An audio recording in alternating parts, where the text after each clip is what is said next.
KKR কি পারবে এবার নিজের চ্যাম্পিয়ন্স তকমা ধরে রাখতে? আগের বছরের তুলনায় এবছর কিন্তু টিমে প্রায় অনেকগুলো প্লেয়ার বদলে গেছে।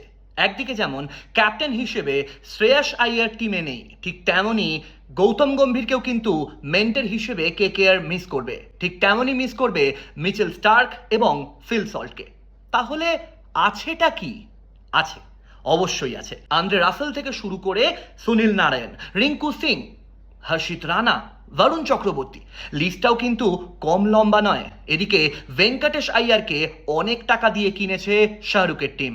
আর আমাদের এবছরের ক্যাপ্টেন আজিঙ্ক রাহানে, যিনি কিনা সৈয়দ মুস্তাক আলী ট্রফিতে প্লেয়ার অফ দ্য টুর্নামেন্ট, আর নিজের টিমকে, মুম্বাইকে, নিজের ক্ষমতায়, ক্যাপ্টেন্সির দক্ষতায় টুর্নামেন্টের চ্যাম্পিয়ন করেছে। অতএব he has a point to prove. আর টিম ম্যানেজমেন্টেরও অজিঙ্ক্যর ওপরে ক্যাপ্টেন হিসেবে অগাধ ভরসা। কিন্তু সবচেয়ে বড় চ্যালেঞ্জ কি হতে পারে কেকেআর এর জন্য?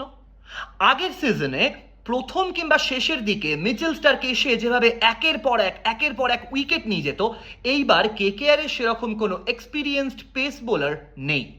থাকার মধ্যে আনরিক নকিয়ে, যিনি কিনা মাঠের থেকে টেন্টেই বেশি সময় কাটান চোট আঘাতের জন্য। আর আছে স্পেন্সার জনসন, যিনি কিনা ঠিক এক্সপিরিয়েন্সড পেস বোলার বলা যায় না। তবে ঠিক এইখানে যদি দল আটকায়, তাহলে আবারও কেকেআরকে তাকাতে হবে আন্দ্রে রাসেলের দিকে, যাতে তার কোনো একটা ম্যাজিক্যাল মোমেন্টে দল সেই বাধা অতিক্রম করতে পারে। তবে এবার রিঙ্কু সিং এর একটু দায়িত্ববান ব্যাটিং আমরা কেকেআর ফ্যান হিসেবে এক্সপেক্ট করতেই পারি। তাহলে সম্ভাব্য প্লেইং 11 কি দাঁড়াচ্ছে? সুনীল নারায়ণের সঙ্গে ডিকক কিংবা গুরবাজের ওপেনিং জুটি, তারপরেই অজিঙ্ক রাহানে, তারপর ভেঙ্কটেশ আইয়ার, আর 5 নম্বরে রিঙ্কু সিংকে খেলাতেই হবে। তারপর 6-এ আন্দ্রে রাসেল, আর 7 নম্বরে রমনদীপ সিং। কিন্তু 8 নম্বর থেকেই বোলিং ইউনিট শুরু। এখানেই একটা সমস্যা হতে পারে কেকেআর এর, যদি টপ অর্ডারের ব্যাটসম্যানরা তাড়াতাড়ি আউট হয়ে যায়। তবে টিম কিন্তু সলিড আছে। আপাতত টার্গেট প্লে অফ।